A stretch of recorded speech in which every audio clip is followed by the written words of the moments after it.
আমাদের এই লাশগুলি প্রায় 1.5 মাসের মতো ইটালিতে অবস্থান ছিল। ইটালির সরকার এবং আমাদের দূতাবাসকে ধন্যবাদ জানাই। এই জন্য জানাই যে এদের পাসপোর্ট এবং লাশটা আমাদের মাঝে ফিরে এসেছে, এই জন্য আমরা স্বস্তি বোধ করতেছি। আর এই ফ্যামিলি আমার, এটা হচ্ছে আমার আত্মীয়, আমার পুত্রা খুনির, আমরা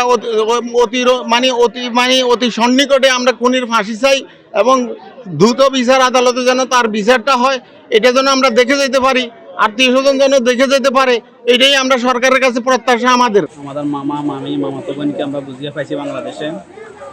ইতালি সরকারকে ধন্যবাদ জানাই, বাংলাদেশ সরকারকে ধন্যবাদ জানাই। এখন আমাদের একটাই ফানার দাবি, সেটা হচ্ছে খুনিকে যত দ্রুত সম্ভব যেখানে থাকুক সারা পৃথিবীতে তাকে গ্রেপ্তার করে আইনের আওতায় দৃষ্টান্তমূলক শাস্তি দাবি করতেছি। মাগরিব নামাজের পরে আমরা লাশ দাফন করি, পাশাপাশি 3টাই আমাদের কবর রেডি আছে এবং এলাকাবাসীও আছে। আমাদের দাবি একটাই, খুনির দৃষ্টান্তমূলক ফাঁসি। শুক্রবার ইতালিটা আমি বাসার থেকে 1টার দিকে খাওয়া দাওয়া করে বের হয়েছি, আমি আমার কাজে চলে গেছিলাম। এরপরে আমার আব্বু কল দিছিল, আব্বু কল দিয়ে জিজ্ঞেস করছিল, আব্বুকে কল দিছিল বাসার মালিকে, যে বাসায় অনেক চিল্লাচিল্লির আওয়াজ হইতেছিল। বাসার মালিককে কল দিছে, আমাদের উপরে ইতালিয়ানরা থাকে, ওরা কল দিছিল। ওরা কল দিয়ে আব্বুকে কল দিয়ে বলছে তোদের বাসায় ঝামেলা হইতেছে। তা আব্বু ওই জায়গায় একটু বুঝতে ভুল করছিল, আব্বু মনে করছিল আম্মু উপরের তালার ইতালিয়ান যারা ওদের সাথে কোনো ঝামেলা হয়েছে। পর আব্বু আমার কল দিছে, আব্বু আমাকে কল দিয়ে জিজ্ঞেস করছে তুই কোথায়। তো আমি বলছি আব্বু আমি তো কাজে এমনি এমনি ড্রেস চেঞ্জ করতেছিলাম। তো আব্বু বলতেছে তোর আম্মু কি উপরের তালার ওদের সাথে ঝগড়া লাগছে ইতালিয়ান। আমি কই আব্বু আম্মু ওদের সাথে কি ঝগড়া লাগবে, আম্মু তো ইতালিয়ান ভাষা জানে না, আপনি তাড়াতাড়ি কাজ শেষ করে যান, যাই দেখেন কি সমস্যা, আর পরে আমার কল ব্যাক করবেন। বাসায় যাই কি সমস্যা, পরে আমার কল ব্যাক করবেন।